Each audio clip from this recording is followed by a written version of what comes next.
Good morning, NBT Nation. Great to see everybody. It's been a hot minute since I've done a live, but I wanted to touch base, see how NBT Nation was doing, and then dive into a very important topic. Why do field managers sometimes block training from happening? Like they actively prevent any training from happening inside their teams, whether that be training that they put together or if your organization has dedicated training teams, they block that. Any sort of effort, and nip, not happening. So why do they? Oh my gosh, excuse me.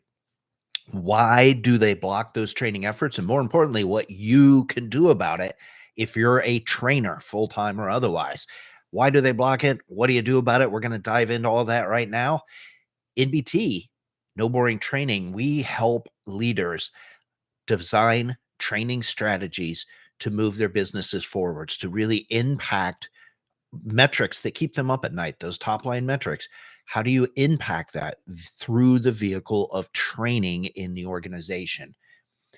Not just tick the box, not just compliance, not just people getting in there and doing some training to say we do it, but actual, real, honest to goodness, effective training that helps teams develop, keeps talent with the organization for longer, and moves the business forward. That's what NBT does. Along the way, we also help those of you who train, whether you're a full time trainer or if you just do it part time. We give you tips, tools, and resources so that you can design, develop, and deliver effective training that gets people engaged, interested, participating, and gets results, not yawns. So that's a little bit about NBT. If you find this interesting, please subscribe to the channel so we can keep making content like this, and be sure to give it a thumbs up and jump in the comments, jump in and participate. So Saturday morning live here. Why do managers sometimes block training? Let's dive in with the first item. Common reason why managers will sometimes block training. And actually, before I give you that first reason, let me say this. Field managers have a really challenging job. They have a very important, critical function in the organization. And this is not a crap on managers thing. They've got a really challenging job. They are the bridge between the strategic vision and the tactical execution. They face pressure from their teams. They face pressure from the senior leaders. They got a job to get done, and they are pulled in 1,000 different directions. So, with that framework in mind, and really understanding this is not about banging on managers, this is about understanding why they may block training and what you can do about it as a trainer. All right, first up, why do they block training? Sometimes it's because the manager didn't have training themselves. It's that simple. Especially maybe older managers who grew up in organizations where training was an afterthought or just really wasn't offered, and they pulled themselves up by the bootstraps. I figured it out. Why can't everybody else figure it out as they go? And that's really they just don't see a value in training because, I didn't have it. I turned out fine. Look where I'm at. So, really understanding that, wrapping your head around that as a trainer, that they might block the training because they just didn't have any themselves. So, don't see it as that big a deal. Okay, great. What do you do about that? You got to really paint the picture of efficiency, really key into efficiency, productivity. We'll start with that. So, training helps organizations to be more efficient and more productive because people don't have to spend as long figuring it out. There's a clearly defined developmental pathway with the right training at the right time with the right subjects to help people figure it out more quickly. So, you're going to ramp to effectiveness in a very defined, predictable way or repeatable way. So all that time that people spend figuring it out is just waste. It is waste. So the way to get a manager who never really did any training and doesn't really understand it, really help them to see that it's a pathway to efficiency and productivity gains. The other avenue you can take is what I just mentioned. It is also a key or it's a key driver of retention, long-term retention. And one of the issues that field managers face is when their staff turns over, it's wildly disruptive. When somebody leaves, especially a talented individual, it can really just be a shot below the waterline for them.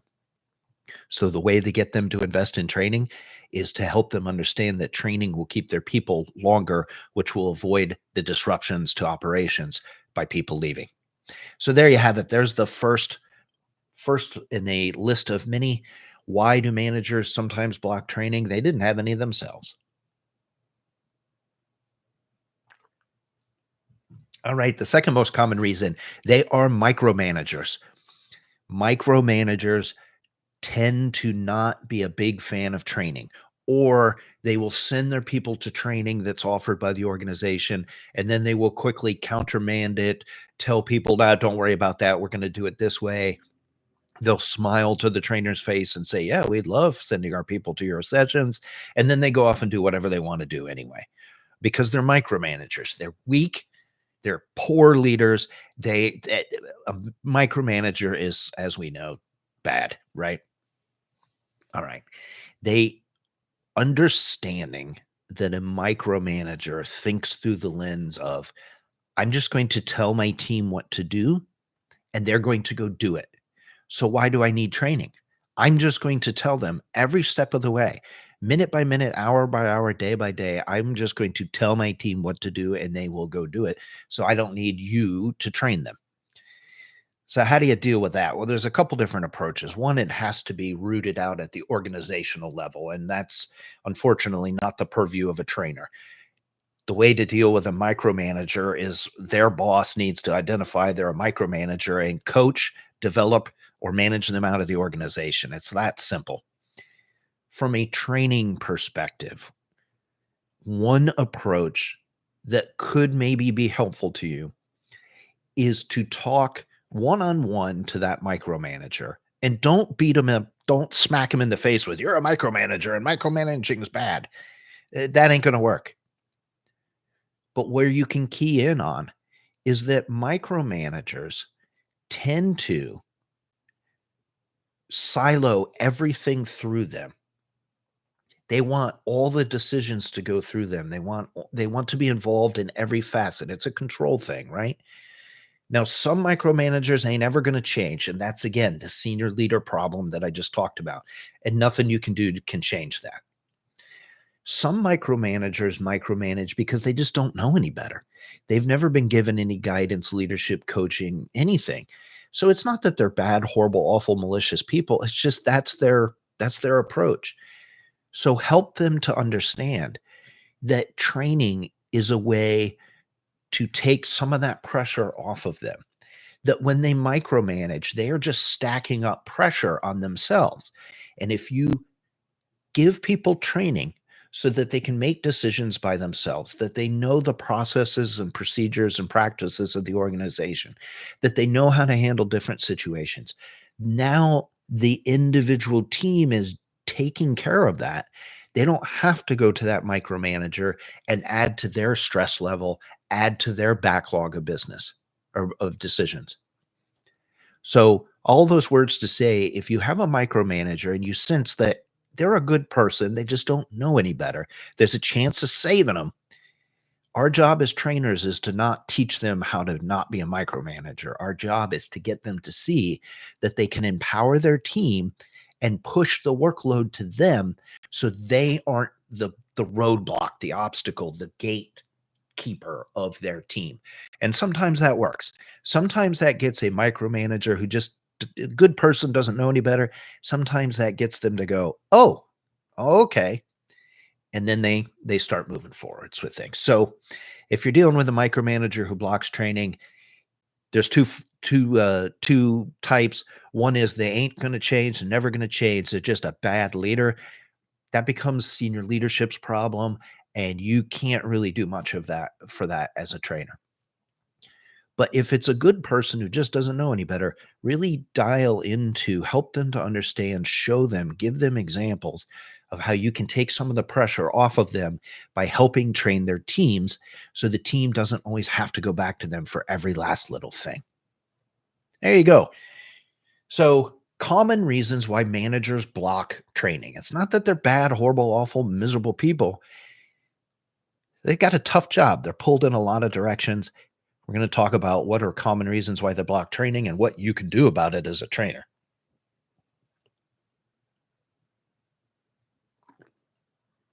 All right, next one's pretty straightforward.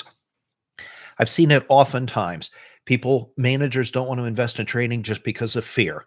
What if I invest the time, energy, and money into training my team and then they turn right around and leave? And that's pretty reasonable. If I'm a manager and I'm being pulled in 1,000 different directions and I'm managing a budget and I don't have a lot of budget to play with, if I invest money into training and then that individual leaves the organization, that's a financial cost, which is real and needs to be respected. However, I think the key to helping that leader is really diving into the retention piece.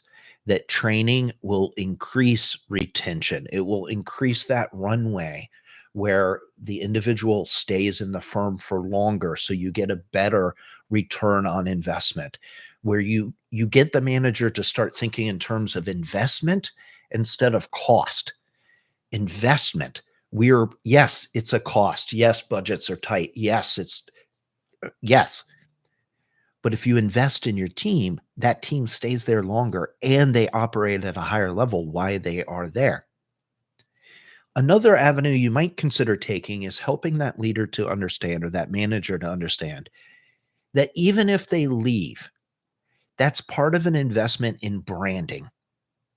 That's part of an investment in the organization, so that when that individual leaves and they go to their next company, who chances are not going to have good training. They're not going to invest. The new company, odds are there's not going to be much training going on there. So now, guess what? The person leaves your organization where you provided training. They go to the new company where there is no training. Guess what they're going to say? Hey, I had a really good experience with my previous employer. They really invested in me. They really helped train me. Now you've got a champion. You have somebody out in the world talking about your organization in a positive way. And that's worth something. So those are a couple avenues you can take with the people who fear investing in training, or managers who fear investing in training, because what if they leave the firm? It's branding, it's an investment in the organization and people speaking positively. But the real way to get that individual over that fear hump is to focus in on long-term retention and people operating at a higher level, being more effective in that window of time while they're with the company. So there you have it. 3 deep. Why do managers sometimes block training and what to do about it? If you're finding this interesting, please give it a thumbs up, like, subscribe to the channel, leave me a comment, dive into the comments as well. All right, here's another super common one. Training disrupts operations. We're too busy. We're just too busy for training, Adam. We can't possibly squeeze in training because we're just wall to wall busy all the time, and we're teams are understaffed. We don't have a minute to breathe. Super common objection to training. Super common to hear this from field level managers. There's a couple different things you can do about it. One is, as a trainer, look at different training options to meet the operational tempo of your firm. Not all training needs to be a 3-day 8 to 5 workshop. Not all training needs to be classroom based. Not all training requires a $10,000 investment in a new e-learning package and pulling everybody offline for multiple days. Not every training need requires bringing this staff in from around the country or around the planet to a central location. There's a million different ways to expand knowledge inside an organization. So trainers, if you're hearing we're just too busy, the first thing you need to do is think about, how do we deliver knowledge in the organization in a more effective way? Take the manager at their word and look inward. How do we get more learning happening that is done more quickly, more effectively, easier to access, etc.? So that's step one. Step number two, we're too busy. Why? In a respectful, polite way. Why are you so busy? Oh, we're understaffed. Okay. What plans do you have in place to fulfill your rotation, get the people you need? And when do you think they'll be in place when they'll go online? Just ask the question again in a very respectful. It's not a You're not trying to teach them, but just ask, okay, cool, you're understaffed. When's that going to be fixed? Oh, you don't know because you keep turning over people? Really? Maybe that's because you're not training them. So it's an opportunity. Don't say it smart like I just did, but that's an opportunity when you start asking, well, why are you so busy? Oh, we're so busy because it takes 7 hours to do this one process, and that eats up the entire day. And we can't pull somebody offline that day for your training. Cool. Have you done a process study to see if that process really is 7 hours? Have you done any lean engineering work on that? Have you brought in any sort of outside eyes to see how that could be tweaked? Have you looked for waste? Have you looked for scrap? What is the process? Is the process documented? Again, when you ask these questions, you got to be careful. You don't want to be a smart aleck about it, but in a genuine, sincere way, ask the questions of, hey, why is this taking so long to do all this? Maybe it's the process and the systems that are broken. And if you fix that, the 7 hour thing now only takes 3 hours. And guess what you got time left over for? Huh. And it could just be that the reason the 7 hour thing takes 7 hours is because the people haven't been trained on it. And they're making it up as they go, and they're doing band aid, hand me down information. So there you go. Training disrupts operations. There's a bunch of different ideas, different approaches that you can take there. Another common thing that I hear, or one unique subset of training disrupts operations that is a tough one for trainers to deal with, is the compensation structure of the organization. Many organizations tie bonuses, commissions, additional payouts to output. Very normal, very appropriate. But if the organization heavily weights compensation to output, to operations, do more things and you make more money, guess what they're not going to want to do? They're not going to want to do less things to come to your training, because that money comes directly out of their pockets, whether it's the manager or the frontline users. So the compensation model could be a driver of why that manager doesn't want to send people to training. And it's sort of a subset of we're it's disrupting our operations. It's not because they're too busy. It's just because they get paid by operating, by doing stuff. As a trainer dealing with the field manager, there ain't much you can do there. It's a tough battle. That's where you need, as a trainer, especially if you're a full-time training team, that's where you need to be aligning with senior leadership to start advising, counseling, giving them different ideas of how to set up compensation models that don't dissuade or don't discourage things like training or safety or maintenance or any of those other things. We see that a lot too, where the compensation model is output, output, output. Well, sure, if I just never maintained anything, that's more money in my pocket. If I never do any safety improvements, that's more money in my bonus. If I don't stop operations to do training, I get a bigger check at the end of the year. So again, as trainers, not much you can do about that, but you can start advising senior leadership. You can start a conversation. You can put together ideas. And if your organization is smart, the training team will either be attached to the C-suite or preferably have a C-suite member on it, a chief learning officer. If you've got a CLO, now they can go to the senior leader and talk one-to-one about, hey, these big giant bonuses you're paying, it's stopping us from doing any training. So there you go. There's sort of a subset of that topic. Why do managers sometimes block training? We're too busy, or we get paid by being busy. So there you go. All right, couple more to cover here in this Saturday morning live. No boring training. Be sure you like, thumbs up for the channel. Leave me a comment down below. Another common reason why managers will sometimes block training, they're in their view, training doesn't work. They haven't seen it work. They don't have any tangible evidence that the training investment produces a result later on. And that's oftentimes because they've either experienced bad training in their past life or they haven't seen good training in their organization. Harsh truth time there. But you gotta look in the mirror. Is training producing any results for them? You gotta make it that simple. That's how you deal with it. Training doesn't work. Show them where it works.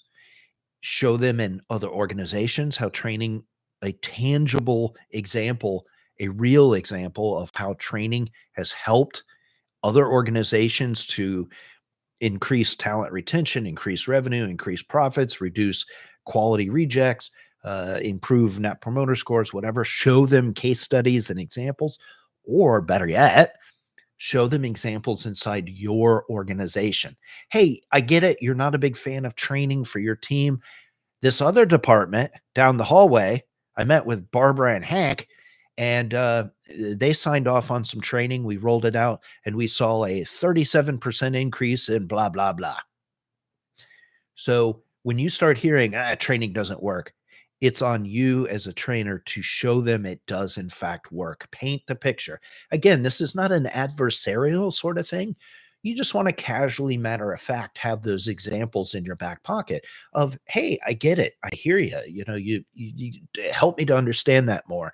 Explain to me why you don't think it works. Get a conversation going, and then just slide the case study across the table. Casually drop about old Hank and Barbara, the example from the other team inside the company. So training doesn't work. Show them it works. Pretty straightforward. All right. Sometimes managers will block training on their teams because they see it as silly, or they see it as um, no real impact on business operations. They see it as a sideshow. They see it as it's not a serious business function.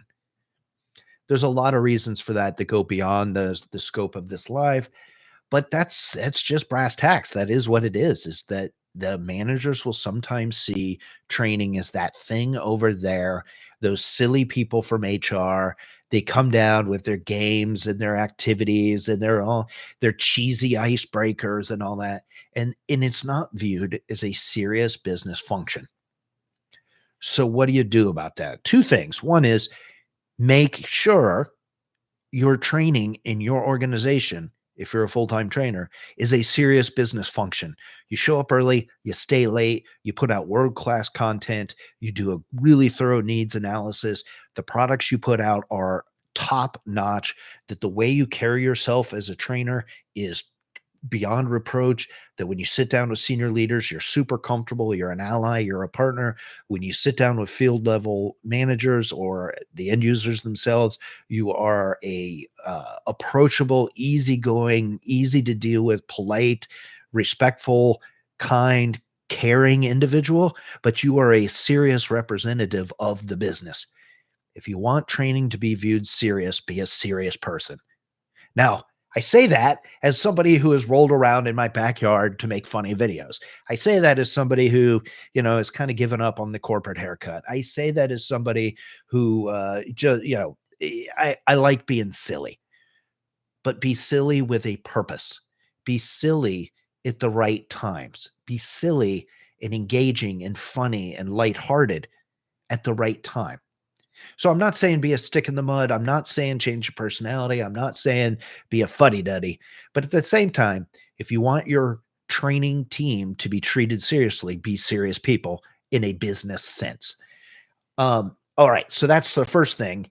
It's sometimes there's no clear connection to business goals. Managers will block training because they see it as a sideshow and it's not really impacting the business proper.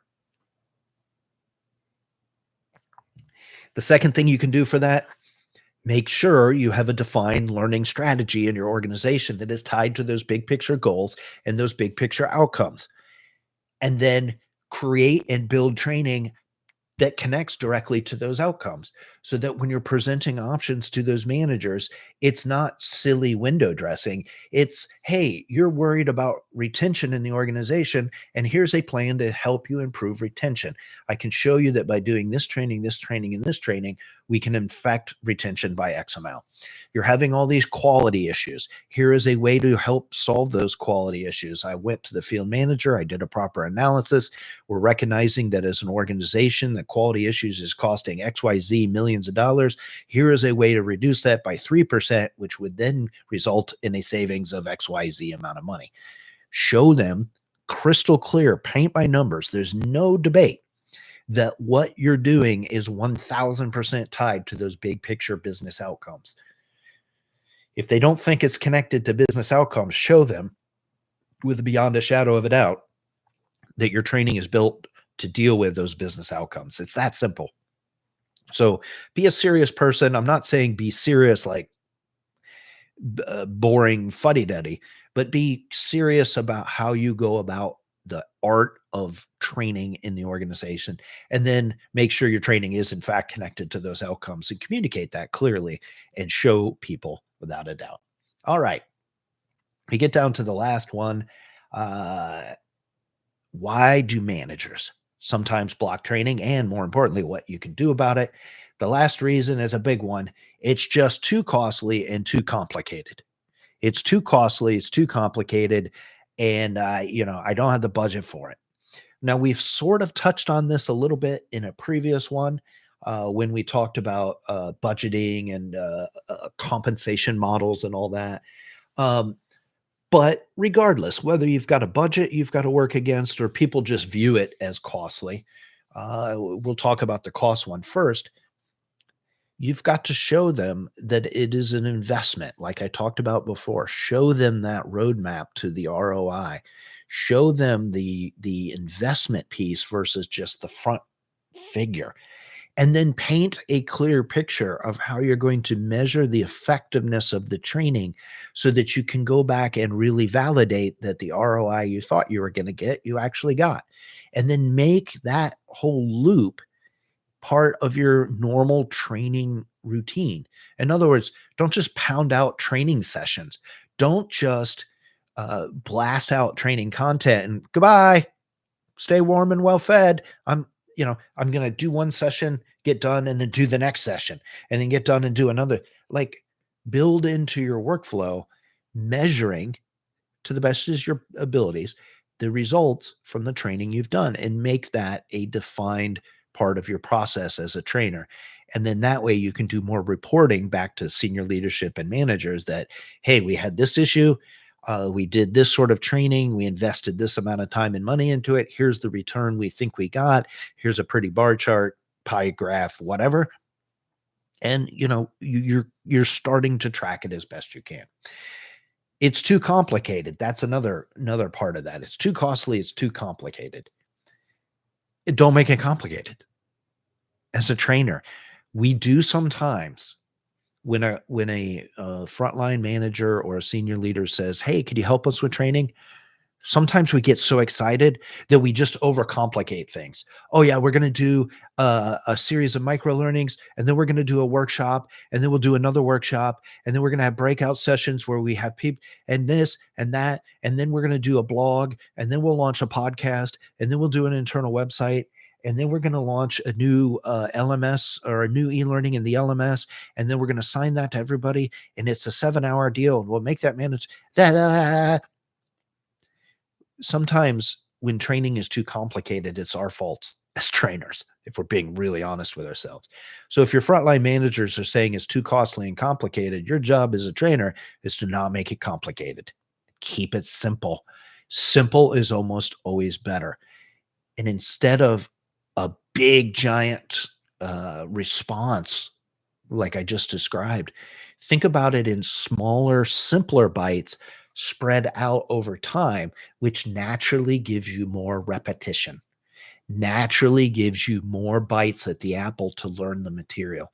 And now you're talking about this topic and training on it and spending time working on it today, and then in a couple weeks, and then in a couple more weeks, and a couple more weeks after that. And then there's some videos, and then there's maybe a SharePoint site or something, but it's all put together in this sort of escalating process. So now you're getting all of this repetition as opposed to one like fire hose, overwhelming thing, which is going to freak out managers. It's going to freak out senior leaders and frankly, freak out the users themselves. So if it's too costly and too complicated, track the return on investment and show people that it's not as costly as they think, and make sure that you're not planning costly things. And then two, if they think it's too complicated, simplify things. Show them simple, easy to implement, easy to launch training that gets results. And then over time, you're going to win people over. All right. So there, my friends, are a number of reasons why managers sometimes block training, and more importantly, what you can do about it. Tangible things that you as a trainer can do to help win them over. And as I said at the beginning of this presentation, this is not about banging on managers. This is not about, oh, managers are bad people. It's about how do you think like a manager? How do you speak to manager? And how do you propose solutions that help earn their trust, help win them over, help show them that this is just one more tool in their tool belt to help grow and develop their teams and achieve their goals. Because as I said, they're pulled in a lot of directions. They're the middleman. They're the meat in the organizational sandwich. And that's a tough job. It's mad respect to them for having to do that and that constant juggling act. So make sure you're supporting them. And hopefully you found this helpful. If you did, please give it a thumbs up, subscribe to the channel. No Boring Training. As I said, we help leaders to develop learning strategies to move their businesses forward, and we help trainers to get results, not yawns, from their training activities. If you want to learn more about No Boring Training, visit noboringtraining.com, where we have products, services, a free course, free blogs, exclusive videos, and you can join NBT Nation. For one low monthly fee, you get access to exclusive videos, exclusive live streams, and a once a month Zoom call with me. So NBT Nation and all sorts of other resources, products, services, check it out at noboringtraining.com. Thanks so much for joining me here on a Saturday morning. Hopefully you found this interesting. If you did, leave me a comment down below, or what feedback or what resistance do you get from managers that you've heard as to why they don't want to do training? Let me know that in the comments below. Everyone have a great day. We'll see you here real soon at NBT Nation.